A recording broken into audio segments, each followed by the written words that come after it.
Welcome back to Fantastic Dizzy. It's finale time, folks. It's time to go save the last of the Yolkfolk, then head up into the clouds to rescue Daisy from the evil wizard Zaks. Let's do this. I don't trust that leprechaun. I don't like his face.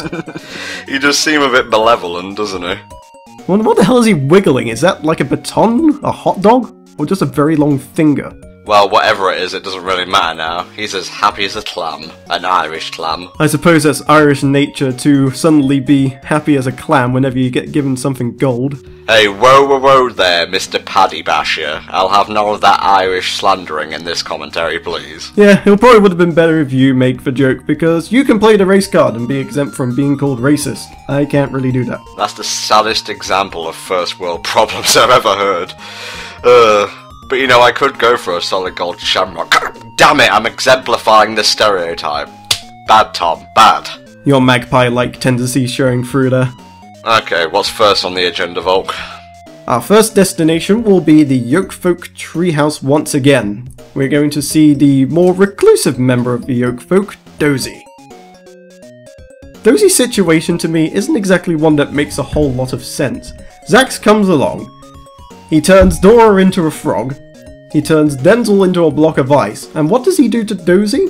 He puts him in a deep sleep, which I imagine for someone who's named after sleeping is a dream come true. You know, really, I think it's all about punishing them for their hubris, really. You know, Denzel thought he was so cool, Zaks turned him into a block of ice.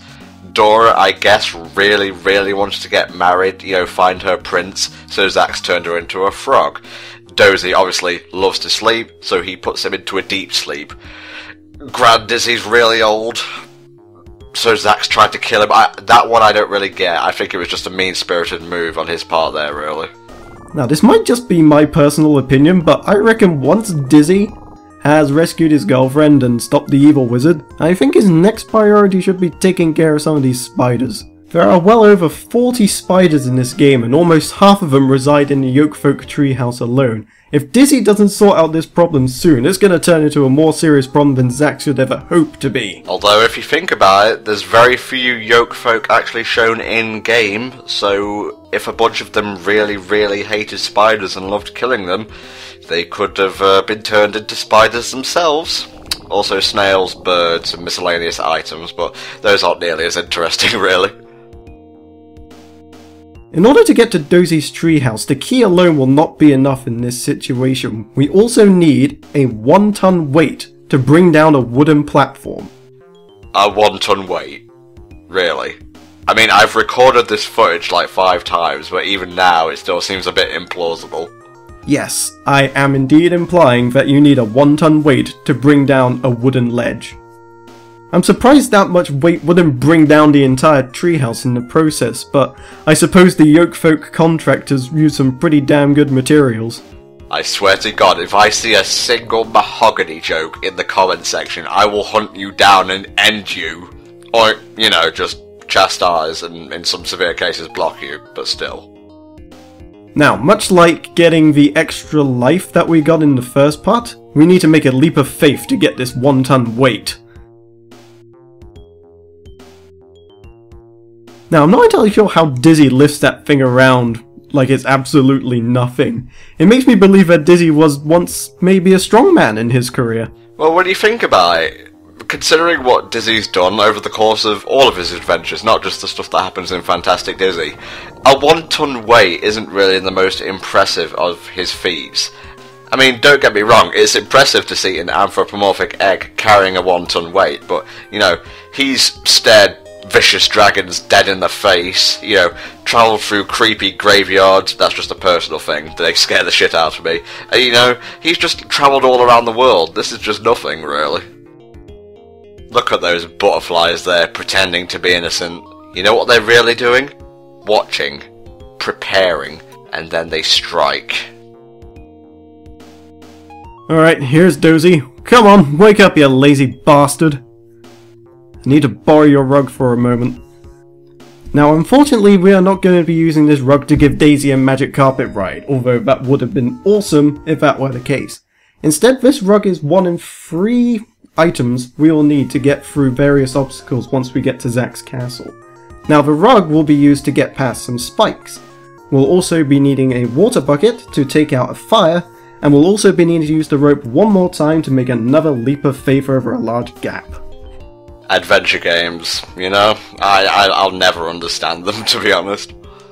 Now we're going to be taking the shortcut out of the treehouse. And this is where we have to play a bit of a waiting game, because the spider and the snail are placed in such a way that we're not actually going to be able to get past them without taking damage. And of course, being a no-hit run, we can't have any damage now, can we? Yeah, it's this kind of thing that makes doing retakes really tedious, because you can't just restart and then speed your way past the bit you were having trouble with. No, you gotta get to this bit and then wait. No sir, I don't like it. Dizzy seems to have an unusually high tolerance for falling down large jumps. Now, you may be expecting me to make a pun along the lines of Dizzy being a tough egg to crack, but what you may not know is that I placed a ban on egg-related puns for the Fantastic Dizzy playthrough. I may have broken it a couple of times, but I'm sticking to my guns here, god damn it! Now we'll be needing to take the pygmy cow with us on our spelunking trip, because we'll need to pay a visit to the shopkeeper again. Ah yes, Mr. Jack Duckworth himself, and once we give him the pygmy cow, he will give us the fabled magic bean, just like in that one fairy tale by that really drunk guy. Yes, Jack and the Beanstalk. However, that's not the first fairy tale that Dizzy has reference to. There is actually a game called Dizzy, Prince of the Yolkfolk, and has Daisy fall into a deep sleep after a prick from a spinning wheel, as which you know is exactly what happens in Sleeping Beauty. When you said prick, I thought you meant like Zaks was going around cursing people again or something. What is that guy's problem? Does he just not get invited to Yolkfolk parties for, well, you know, not being an egg? It wouldn't surprise me if Zak was the inspiration for Wreck-It Ralph, to be honest. Well, don't go too deep into that, because we don't want spoilers in this playthrough and people yelling at us. No, not at all, not at all. And I wouldn't dream of it. That movie is amazing, and I highly suggest people go watch it. It is extremely charming, yeah. So we're visiting the minecart section again, and some of you might be thinking, wait, why are we doing this again? We've already collected all the stars. Now, remember those extra lives that we were talking about? Some of them are harder to find than others, and this is an example of one of the hardest ones to find, because it's so obscure. Basically, at this point in the game, once you've got all the stars, the minecart section acts as kind of like shortcuts, portals to other areas of the game, and we're taking this one not only to get the extra live, well, we won't be getting it on screen, as Volk said, but to get where we need to go quicker than we would be able to just walking normally. If you already have the magic bean at this point in the game, it will basically plonk you right outside where you actually need to put it, so it's very handy if you happen to have the bean already. So what did you think of the mini-games overall in this game? I kind of wish there were a few more, really. I'm a big fan of variety in games, which probably explains why games like Spyro 3 are my favourite in that respected trilogy and so on. Just, you know, they add to the experience. Yeah, I agree with that. Although, in this situation, I find them to be more of a distraction than anything else. Something just to shake up the gameplay a little bit. And I agree, I think they could have done a lot more with it. Like, with the minecart section we're on now, for instance. Pretty much all of the stars you have to collect are on the right side. And I don't understand why you didn't make use of having to switch to left to right to left to right. It would have created more of a dynamic. They should have given Dizzy a gun, is what you're saying, basically. But then we'll be doing the castle section again, just instead of there, we're in a minecart plucking off all the guys as they come towards us. That would be amazing. It would be, it remind me a little bit of Donkey Kong Country 2 actually, in a way. But yeah, the minigames, great, although I still think there is a lot more they could have done with them. And I think maybe putting up some controls before a minigame actually starts would save a lot of confusion as well. Well, this was old school video gaming. You learned as you played, really. If you weren't able to learn, you pretty much die straight away. That is true. And I suppose the instruction manual might have explained it, although I don't actually own a hard copy of the game, so unfortunately I won't quite know.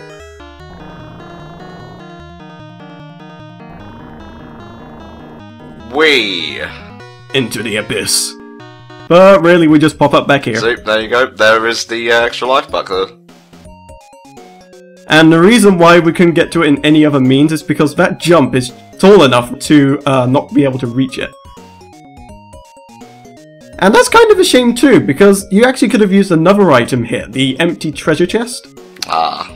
I reckon it would have been cool if you could use that item in several places, as it's essentially just a stepping stone, but at least make it so you can take that stepping stone around to access more secrets in the game. Yeah, it's not like the match, which obviously once you use it, it can't be used again. No, it's like a multi-purpose kind of item, but no, it's just used as a simple step. Yeah, they kind of missed out on a few opportunities in this game, but it doesn't necessarily matter because the game itself overall is so solid. But as you're playing through it, you can see little things here and there where you think, yeah, they actually could have done something more here, or perhaps they could have used this item a little bit more. And the scary trees, that one's grinning there, it's like, yeah, I know what you did. What did you do, Dizzy? What did you do?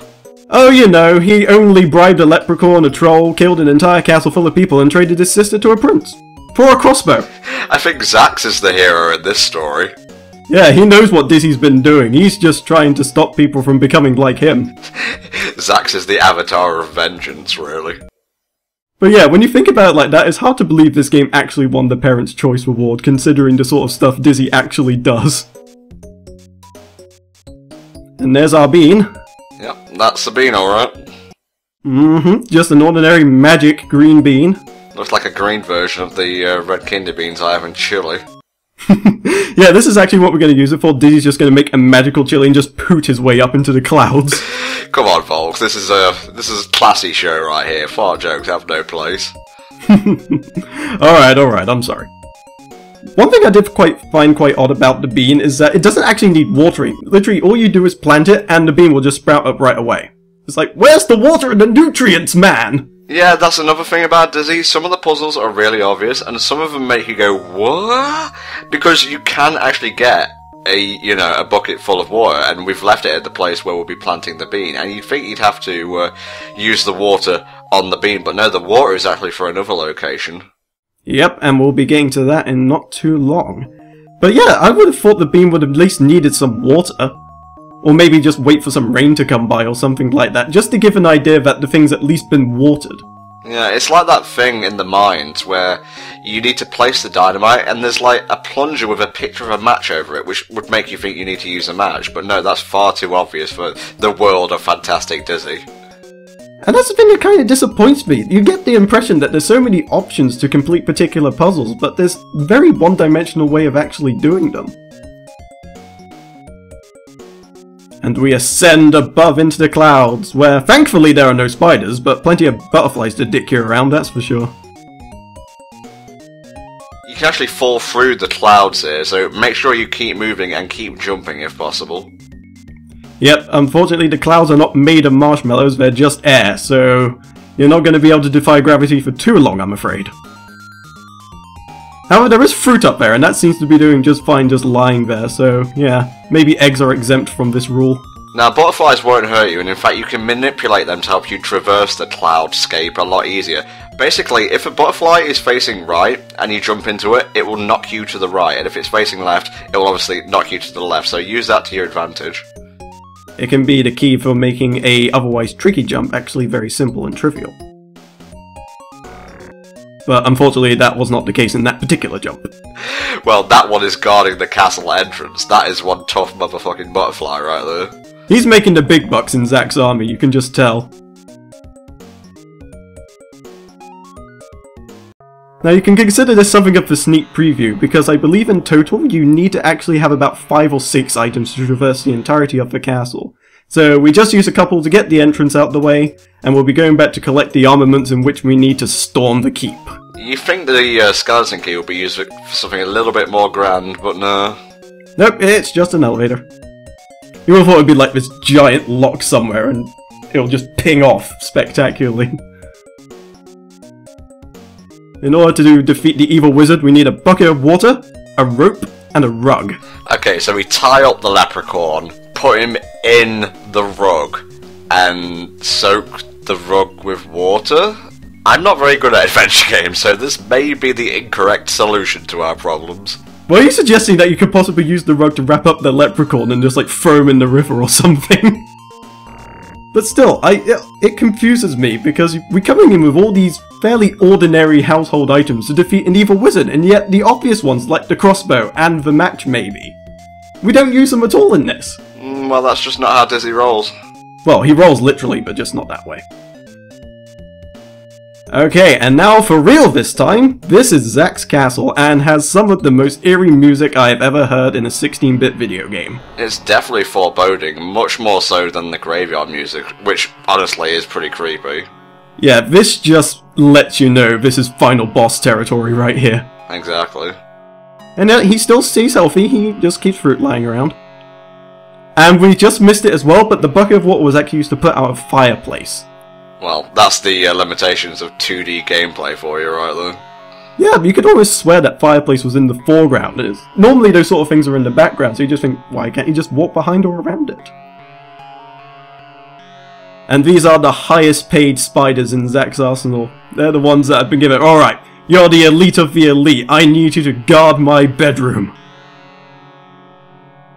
The most hardcore spiders the world has ever conceived have all gathered here to protect their Morden master. Hey, wait a minute, this looks suspiciously similar to the Goblin's castle. Yes, but Zaks has opted to colour it blue, which of course is a more foreboding final boss colour than bright green. True, true. The goblins have no sense of fashion anyway. Well, they are goblins, they do like their green. Man, that really was a thick carpet. Yeah, I can't tell if it's rolled up or if it was literally just a block. He like stole that from Carpet or something, one of those little tester sheets. I used to love walking around in those places as a kid, it was like a maze. And like all the helpers, you can just imagine he's trying to dodge them because he thinks they're like the royal guard or something.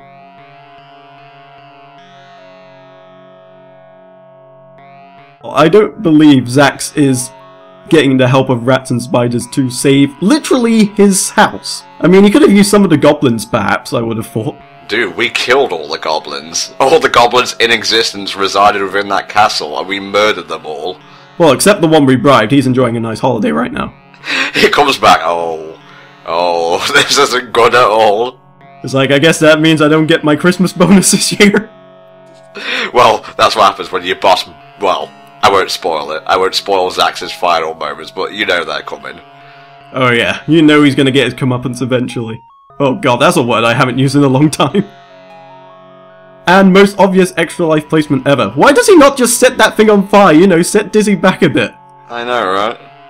And that's our notification to say we have all the stars and go kick Zaks' ass. If you haven't collected all the stars by this point, a couple of screens from now you'll come up against a force field which you cannot destroy at all. There's no item combination in the game which will get rid of that force field, so just make sure you have all the stars before you enter this screen. And with that we enter our final minigame, where we must traverse up the tower, defeat Zaks, and save Daisy. Son, this ain't no minigame, this is pure unadulterated platforming, and as such they've actually tweaked Dizzy's controls for this particular section. He moves slower, but his jumps are a lot more precise. Yeah, the arc is a lot tighter now, so you can actually make a lot of the jumps. If you were having Dizzy's normal jumping, you wouldn't be able to do this bit at all.